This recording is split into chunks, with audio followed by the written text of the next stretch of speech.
السلام عليكم البنات، كي دايرين؟ لاباس عليكم؟ هانيه اموركم مزيانه؟ اليوم غادي نوجدوا هذا العصير الرمضاني اللي كيجي زوين ورائع الصراحه، واقتصادي وكيخرج لك كميه. يعني ديريها يومين ولا ديريها حتى 3 ايام. هنايا عندي حامضه وعندي 3 ديال الليمونات وتفاحه. بدل التفاحه ديروا بنانه اولا الموز اولا آه البوعويد اولا اللي كان عندكم ديروه معاه. نقشروا الحامض وغنقشر الليمون وغنحيد له كاع داك يعني القشره الصفراء والبيضاء، وغنحيد له العظام ديالو باش ما يجيش العصير ديالنا مر.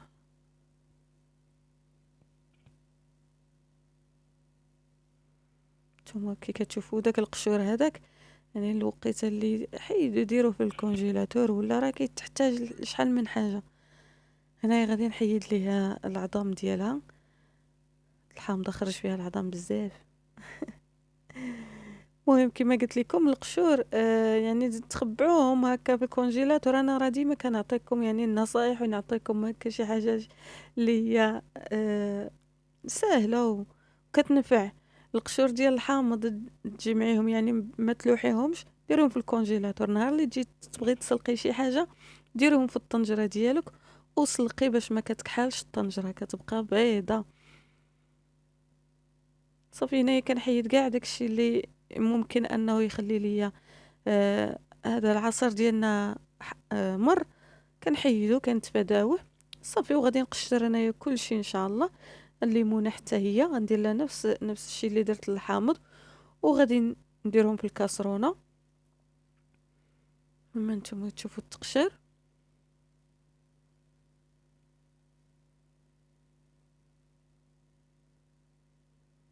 باش ما يجيناش مر، حيت القشره هي اللي كدير المراره. والعظام حتى العظام.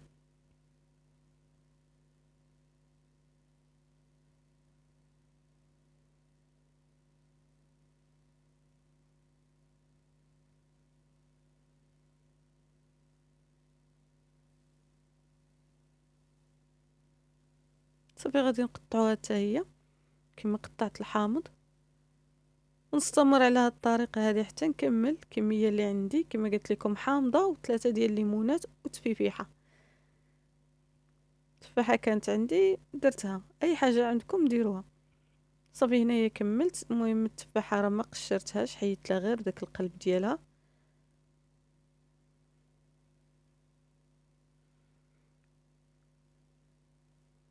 دير كاس ديال سنيده، كاس ديال العنبه ديال السكر، وندير 2 كيسان ديال الماء ديال العنبه.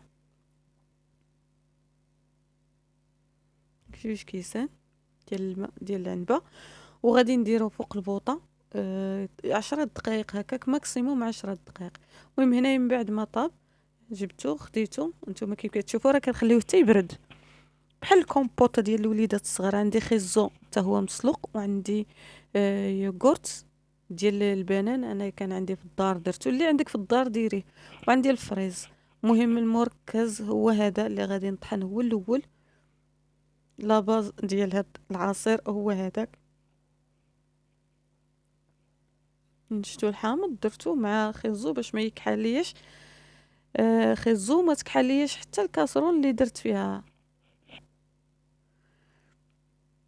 صافي غادي نطحن كل شيء ان شاء الله وغادي نرجع معاكم.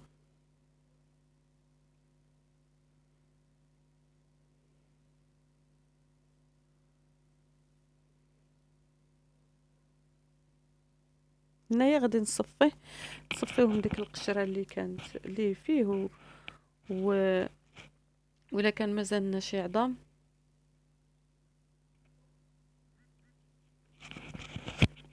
الا كان بقى لنا شي عظام باش ما يجيش العصير كما قلت لكم مر فيه المرورة. صافي غادي نصفيه انا ان شاء الله باش ما يجيكمش الفيديو طويل. كنحاول انني نختصر. صافي هنايا من بعد ما صفيته كامل، شتي شنو اللي بقى في الاخر؟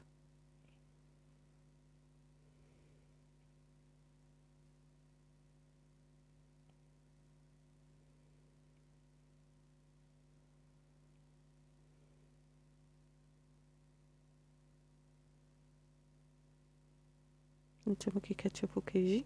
هذا هو لاباز. دابا حنايا هنايا درنا لاباز ديال العصير. هنا ممكن انكم ديروا اي فاكهه عندكم في الدار، اي فاكهه عندكم في الدار. الفريز، دابا الفريز راه رخيص. ديروا لافوكا، ديروا البنان، ديروا التفاح. تخليوه غير هكا راه حتى هو كيجي زوين بحال هكا.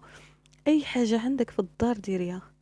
وانا غادي نقسموه على جوج، وغادي ندير معاه الفريز، ندير اللي كيقدنا حنا، وغندير معاه الفريز ان شاء الله. واللي شاط غندير معاه ودانون. هنايا عندي دانون ديال البنان. ممكن انكم ديروا ديال الفاني، ممكن انكم ديروا ديال الفريز. انا هذا اللي عندي في الدار درتو صافي. كنزيد الفريز وغادي نطحن كلشي ان شاء الله، ونحصل على واحد العصير اللي كيجي غزال ومنعش واقتصادي. اقتصادي. الا قلت اقتصادي راه اقتصادي. شوفوا العصير كي كيجي غزال الصراحه.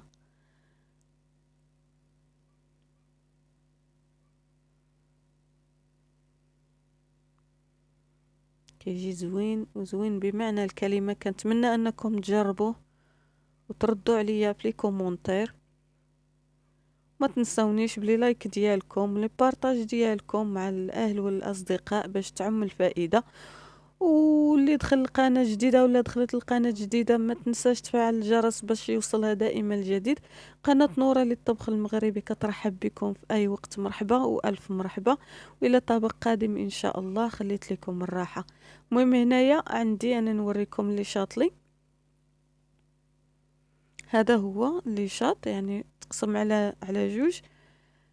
غادي نعمرو في القرعه وغادي نديرو في الثلاجه. غدا ان شاء الله عاوتاني عندي لافوكا غندير معاه لافوكا. عندك خيزو غتزيدي غير خيزو. عندك بغيتي تخلي غير هكا تشربو غير هكا شربو غير هكا. اي حاجه اي فاكهه عندك في الدار ديريها راه ديريها. المهم اهم حاجه هو كما قلت لكم لا باز. يلا الى اللقاء. نشوفكم على خير ان شاء الله. في امان الله.